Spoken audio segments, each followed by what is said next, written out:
बलिया जनपद चूंकि माननीय मुख्यमंत्री जी की घोषणा है कि हर जिला में एक मेडिकल कॉलेज देंगे। आज हमारे रिश्तेदार श्री उमाशंकर सिंह जो विधायक हैं रसड़ा से,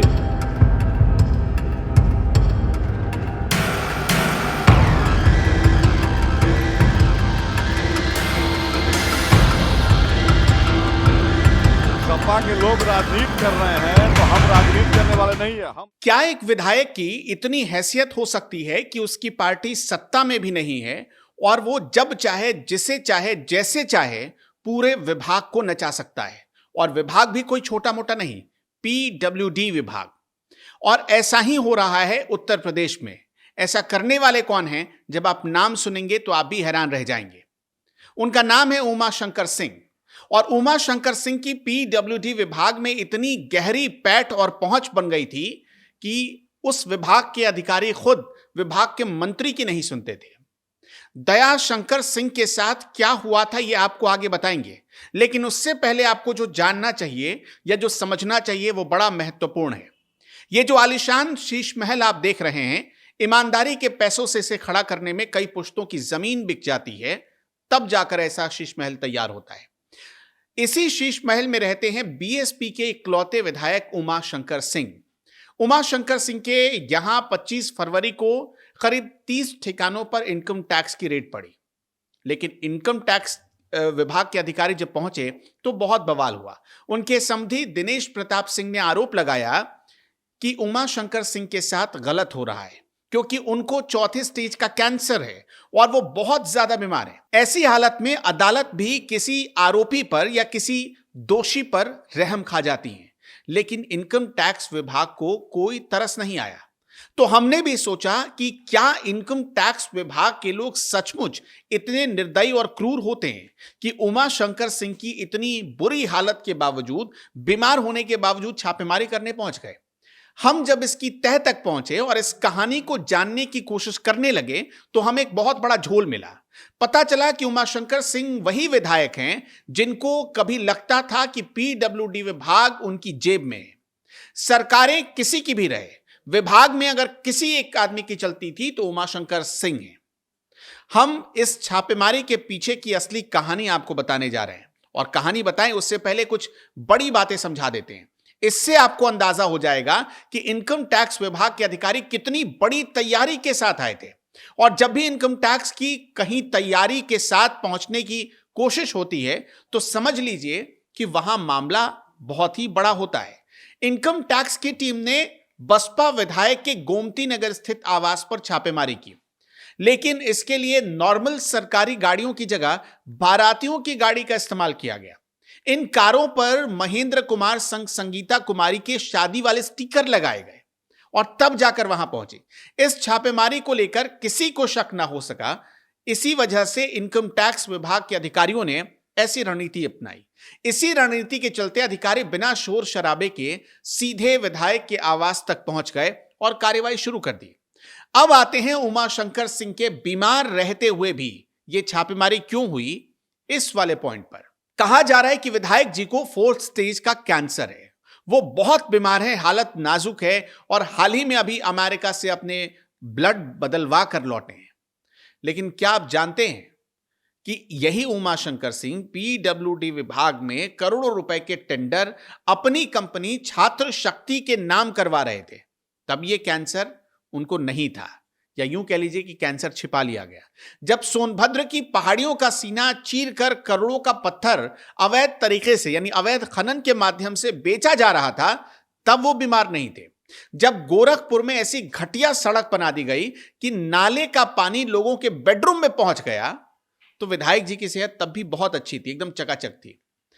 आज जब आयकर विभाग की टीम ने उनके गिरेबान पर हाथ डाला तो अचानक बीमारी वाला बहाना बनाकर बचने की कोशिश की जा रही है। सहानुभूति बटोरने का गंदा खेल शुरू कर दिया गया है। यह विक्टिम कार्ड अब नहीं चलने वाला है, क्योंकि यूपी की सरकार, यूपी की जनता इस फरेब को समझ चुकी है। इतना जान लीजिए कि विधायक जी ने पिछले 9 सालों में करीब 1000 करोड़ के टेंडर्स का खेल पीडब्ल्यूडी के भीतर ही खेला है।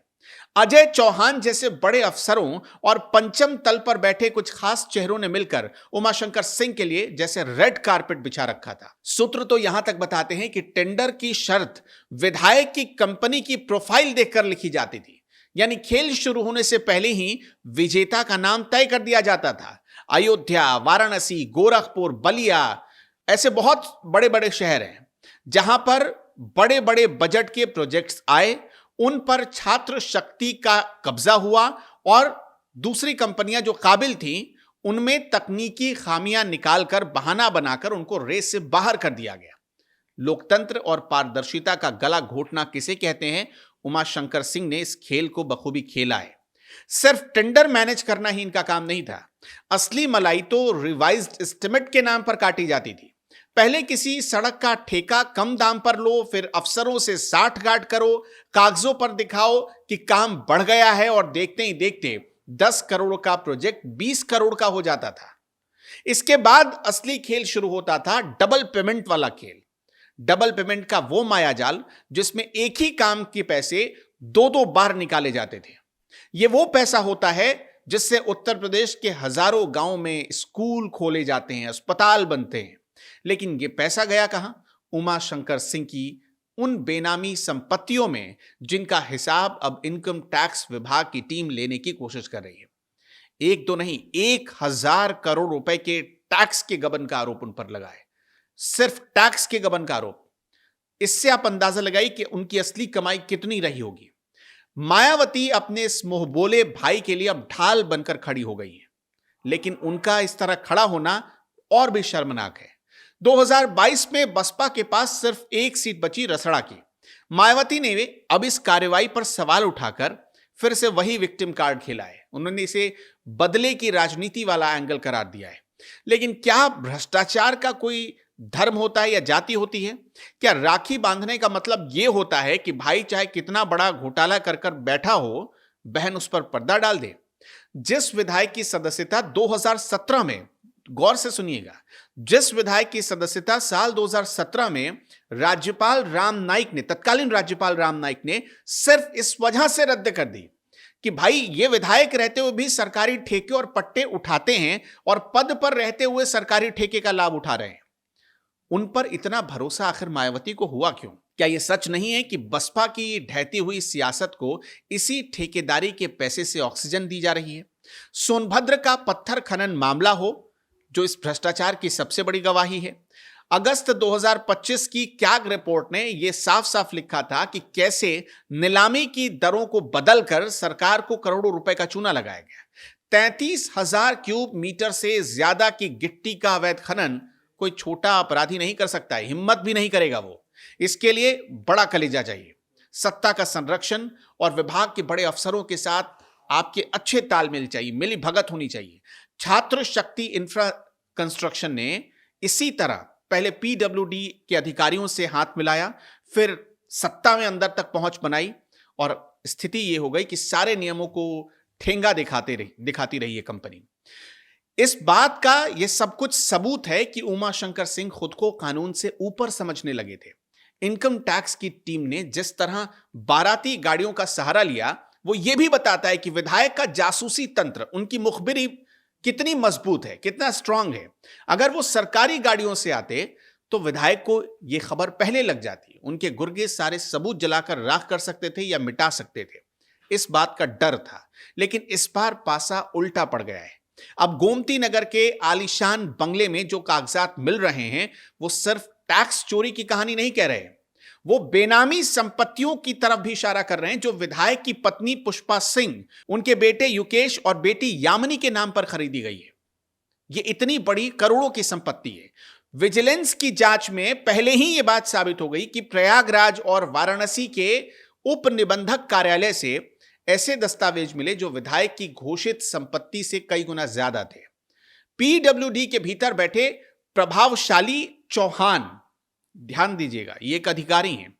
पीडब्ल्यूडी के भीतर बैठे वो प्रभावशाली अधिकारी चौहान साहब और विभागीय अधिकारी जो विधायक के लिए फोन कॉल पर फैसले पल भर में पलट देते हैं। नियम उनके हिसाब से लिखे जाते हैं, उनकी कंपनी के हिसाब से लिखी जाती है। आज उन सब के पसीने छूट रहे हैं, क्योंकि आपको क्या लगता है ये जो छापेमारी हुई है 30 ठिकानों पर, ये सिर्फ उमाशंकर सिंह पर छापेमारी है? नहीं, ये उन लोगों के खिलाफ, उस नेक्सस को तोड़ने के लिए छापेमारी की जा रही है जिसने उत्तर प्रदेश को लूट खाया है। सूत्रों की माने तो कुछ अफसरों की कॉल डिटेल्स में विधायक के साथ घंटों की बातचीत की रिकॉर्डिंग मिले।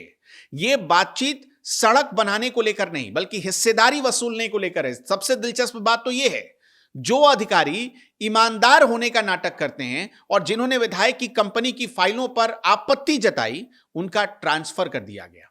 जो ईमानदार होने का नाटक करते रहे और बैकडोर से पैसा खाते रहे, उनका तो प्रमोशन हो गया, लेकिन जिन्होंने फाइल पर होल्ड किया या होल्ड लिखा या लाल कलम चलाई, समझिए उनको ही जाना पड़ा।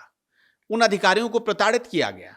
एक पूरा संगठित गिरोह की तरह सारे अपराध को अंजाम दिया जा रहा था और राजनीतिक चोला पहनकर उमाशंकर सिंह ये सब कुछ कर रहे थे। उन पर यही आरोप है। एक और दिलचस्प बात यह है कि जब से यानी साल 2012 से उमाशंकर सिंह चुनाव जीत रहे हैं, तब से एक बार भी उनकी पार्टी सत्ता में नहीं आई है, लेकिन पीडब्ल्यूडी विभाग में उनका पावर हमेशा चलता रहा, उसमें कभी कोई कमी नहीं आई है।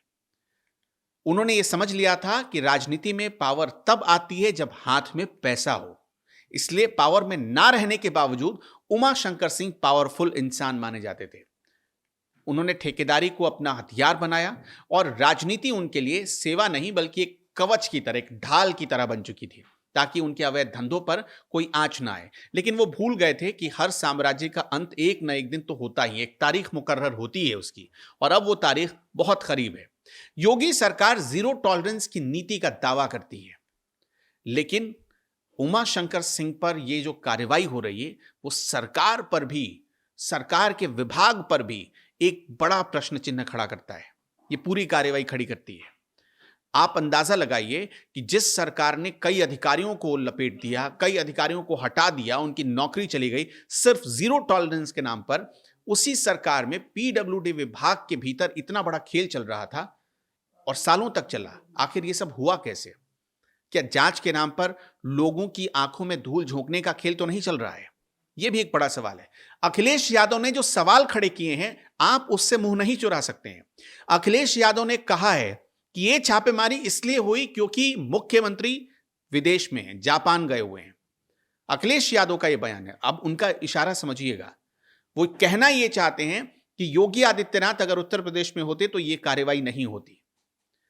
सरकार को, सरकार के ऊपर जो कीचड़ उछल रहे हैं उसको साफ करने के लिए इन सवालों का जवाब जरूर देना चाहिए। दर्शकों, हम अब आपके ऊपर छोड़कर जाते हैं। उमाशंकर सिंह को आप क्या दूध का धुला हुआ मानते हैं, या आप मानते हैं कि उन्होंने कोई बड़ा खेल किया है?